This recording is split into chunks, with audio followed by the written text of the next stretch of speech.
बिस्मिल्लाहिर्रहमानिर्रहीम। अस्सलाम वालेकुम नाज़रीन, मैं हूँ महरीन सब्तैन। देख रहे हैं आप मेरा यूट्यूब चैनल और फेसबुक पेज। नाज़रीन, एक वाक़या जो है कल से गर्दिश कर रहा है। 14 अगस्त जश्न आज़ादी के दिन सुबह के वक्त एक ख़ातून जो है वो हाथ पांव बंधी हुई हालत में G6 में, जहाँ सरकारी क्वार्टर्स हैं इस्लामाबाद में, वहाँ पर मिलती हैं। जब लोग उन्हें इस हालत में देखते हैं तो 15 पे कॉल करते हैं, पुलिस आती है, उनके हाथ पांव खोले जाते हैं, उसे पूछा जाता है कि तुम्हारे साथ क्या हुआ। तो वो कुछ टूटी फूटी उर्दू में बताती है कुछ चीज़ें अंग्रेज़ी में, और ना अंग्रेज़ी उसे ठीक से आती है ना उर्दू उसे ठीक से आती है, और बातचीत जो है वो कुछ मुख्तलिफ ज़ुबानों में करती है, जिसमें से ये कहा जा रहा है कि उसने गुफ्तगू जो है जिस ज़ुबान में की उससे अंदाज़ा होता था कि वो उर्दू और अंग्रेज़ी दोनों ही नहीं जानती, यानी कि बहुत ही टूटे फूटे अंदाज में वो बता रही थी। लेकिन वो साथ ही बताती है कि उसका ताल्लुक बेल्जियम से है, और जब उससे उसके कागजात के बारे में पूछा जाता है तो उसके पास उसके कागजात नहीं होते। अब हैरत अंगेज़ तौर पर ये खातून कौन है पता लग गया है, ये सब ड्रामा उसने क्या किया, और जिस शख्स ने उसको इस हालत में देखा था वही शख्स उसका कसूरवार क्यों कहलाया, और उस शख्स ने क्या कुछ बताया सबूतों के साथ। ये बहुत ही हैरान कुन स्टोरी, और इसके पीछे कुछ बड़े ही खास महरिकात है जिनके बारे में मैं आपको वीडियो के आखिर में बताऊंगी। लेकिन पहले ज़रा आपको पूरी स्टोरी बता दूं। अब होता कुछ इस तरह से है कि खातून कुछ बोलने के काबिल नहीं होती। ये ज़रा सी वीडियो मैं आपको पहले दिखाती हूँ, ये ज़रा देखिएगा, उसके बाद मैं आगे बताती हूँ कि होता क्या है। पुलिस वाले for the 6 months you are under his custody. इधर किधर आते हैं, इधर मर जाए बंदा तब आते हैं। हाँ भाई क्या हो गया, ये तो कानून है हमारा। Alone or with some friends. थोड़ी यार गुजरा छोड़ तो खुली हो जाए, बाप बेचारी को बाहर लगे घबराई भी है, थोड़ा को घबराई भी है। Do you remember इजी हो जाओ, छोड़ो बेचारी which घबराई place भी you were है, बस living ठीक है। in Islamabad or somewhere else? You were, Give me some for the 6 months are you in Islamabad? Or, well, we have called the police. He'll help you. He'll contact you by the embassy, and you are in safe hands. Don't you worry. You remember his name, his picture. Do you have anything else? Mobile or your identity? You don't have nothing. You have nothing. all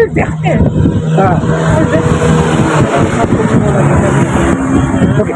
जी, ये आपने देखा, ये खातून जो है ये कुछ बात नहीं कर पा रही। लोग कह रहे हैं कि जी इससे बोला नहीं जा रहा, ये परेशान है, और ये आंखें कभी बंद करी है कभी इस तरह से, और अपने आप को 28 साल की उम्र का बताती है। जबकि वहाँ जो हमारे रिपोर्टर्स मौजूद थे उनका कहना है कि 28 साल की तो हरगिज़ नहीं लग रही थी। लेकिन एनीवे ये बताती है कि मेरे साथ कुछ लोगों ने ज़्यादती की है, और वो ये कहती है कि 5 रोज़ से मुझे घर में रखा गया था। टूटी फूटी ज़ुबान में जो भी बताती है कि मुझे 5 रोज़ से घर में रखा गया था, मेरे साथ ज़्यादती की गई है कई दिनों से, और अब मुझे यहाँ पर फेंक दिया गया। ये एक तस्वीर है जो मैं आपको दिखा नहीं सकती, जिसमें ये उल्टे मुंह पड़ी होती है, यानी कि ज़मीन पर गिरी हुई है, मुंह इसका ज़मीन की तरफ है, और ये उल्टे मुंह लेटी भी है। इसके हाथ जो है पीछे की तरफ बंधे हुए हैं, इसके मुंह पे कपड़ा है और रस्सियों में जकड़ी हुई है। इस हालत में इंसान अपने आप को खुद तो ला नहीं सकता, यानी कि ये हालत उसकी किसी ने की है, ये तो फॉर श्योर है। उसके बाद जनाब ये पुलिस जो है उसको ये कहती है, पूछते हैं कि तुम जानती हो उस शख्स को, ये बताती है, उसका घर भी बताती है। अब ये बेल्जियम से ताल्लुक़ रखती है लेकिन उसका घर जानती है। अच्छा, पुलिस वहाँ जाती है, उस शख्स को पकड़ती है, उस शख्स से पूछगिछ होती है, उसके घर पे छापा मारा जाता है, क्योंकि इस खातून के कोई सफरी दस्तावेजात कोई चीज़ पुलिस के पास नहीं होती, और ये कहती है कि उस शख्स ने अपने पास रख लिए हैं। तो उस शख्स के घर पर जब छापा मारा जाता है वहाँ से कुछ नहीं मिलता। वो शख्स कहता है कि ये तो मुझे औरत जो है ये पागल लगती है, ये सही दिमाग नहीं है इसका, और ये जो है मुझ पर बहतान लगा रही है। अच्छा, यहाँ पर तो पहले ये बयान सामने आता है, लेकिन अब एक और बयान उस शख्स का सामने आया जो उसने उस वक्त बताया था, लेकिन उसको रिपोर्टर्स के सामने जो है उस तरह से लाया नहीं गया था। इसने कहा कि जी एक दिन बारिश बहुत तेज़ हो रही थी, बारिश बहुत तेज़ हो रही थी, और ये औरत जो है मेरे दरवाजे पर आई। इसकी हालत कुछ अजीबो गरीब सी थी, कुछ मखबूत हवास थी, और कुछ ऐसे अहवाल में थी कि लग रहा था कि ये पागल है शायद, या कुछ और मामला है। वो कहता है कि मैं थाना पारा गया, और उसके बाद हम इसको लेकर ईडी होम्स गए, वहाँ पर इसको जमा कराया। वो कहते हैं कि आप नोट कर लीजिए, थाना पारा में इसकी पूरी जो डिटेल्स है वो मौजूद हैं कि किस तरह से मैंने इस औरत को थाना आप पारा और उसके बाद इसको ईडी होम्स में जमा कराया था। उसके बाद ईडी होम्स से यहाँ तक का जो सफ़र है इस बारे में आप पता करें, क्योंकि मैं नहीं जानता कि ईडी होम्स भेजने के बाद ये औरत अब यहाँ सड़क पे इस हाल में कैसे मौजूद है। अच्छा, अब उसके बाद ये खातून जो है ये अपने बारे में गलत डिटेल्स दे रही थी, ये अपने बारे में गलत बता रही थी।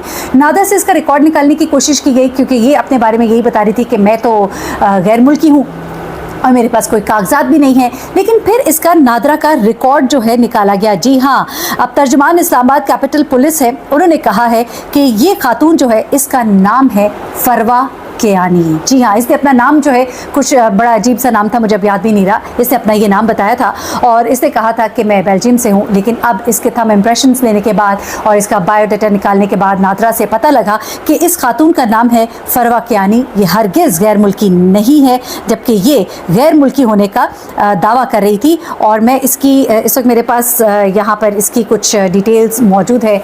इसकी तस्वीर अगर मैं आपको दिखा सकूँ, ये इसकी तस्वीर है और मैं इस पे लगा भी दूंगी।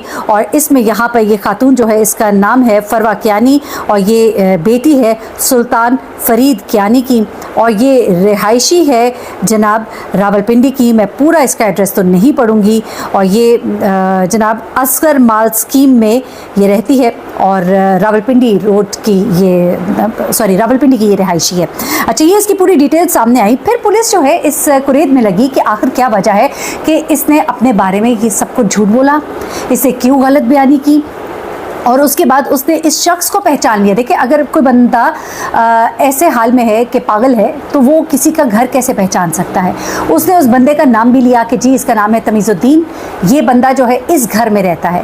उसने पुलिस को उस घर तक पहुंचाया, पुलिस उस घर तक पहुंची है, उस बंदे को पकड़ती भी है। उस बंदे का नाम भी तमीज़ुद्दीन ही निकलता है। यहाँ तक तो ये औरत जो है ये सही हाल में है, लेकिन उसके बाद ये खातून जो है ये उसके बाद नहीं ताउन कर रही होती पुलिस के साथ। पुलिस इससे पूछ रही होती है के बारे में, लेकिन ये अपने बारे में कोई डिटेल्स जो है वो नहीं दे रही होती। इसके बारे में ये भी कहा जा रहा है कि जिस वक्त ये पुलिस से बात कर रही थी उस वक्त इसने कोशिश की कि अपने अंदाजे बयान से उनको ये अंदाज़ा ना होने दे कि उसका ताल्लुक़ किस इलाके से है।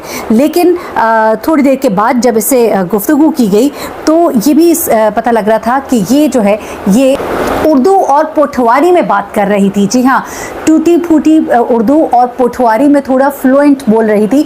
यहाँ से भी पुलिस को इसके ऊपर शक होता है, क्योंकि जब ये पुलिस कस्टडी में होती है, देखिए जिस वक्त आपने देखा कि ये वीडियो जो है ना, इसमें ये कोई ज़्यादा बात नहीं करी, बिल्कुल मुख्तसर सा जवाब दे रही है। कह रही है जी 2 लोग थे, फिर कहती है 5 लोग थे। अब क्या होता है कि जब ये पुलिस के पास होती है और इसको होली क्लिनिक हॉस्पिटल ले जाया जाता है, वहाँ पर इसका मेडिकल जो है वो भी किया गया है। जी हाँ, और उस मेडिकल पे अब क्या रिपोर्ट आई है वो अभी हमारे साथ शेयर नहीं की गई, वो भी मैं आपके साथ शेयर कर दूंगी, क्योंकि इसने दावा किया है कि इसके साथ 5 रोज़ तक ज्यादती की गई है।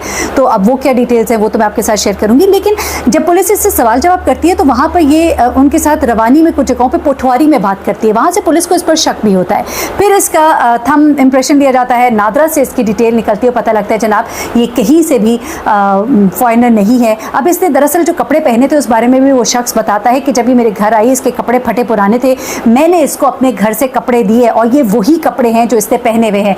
यानी कि गालबन उस शख्स ने अपने घर से कोई पजामा कोई शर्ट जो है उसको दी होगी कि ये अपने आप को कवर कर ले, और इसने वो कपड़े पहने, जिसकी वजह से भी गालबन पुलिस को ये गुमान गुजार के शायद ये कोई फॉरेनर है। रंग रूप जो है थोड़ा गोरा था और उसके बाद पैंट शर्ट इसने पहनी हुई थी, जिससे कि उनको ये लगा कि शायद ये खातून जो है ये पाकिस्तानी नहीं है। और उसके बाद उसने खुद भी ये दावा कर दिया कि जी मैं बेल्जियम से ताल्लुक़ रखती हूँ।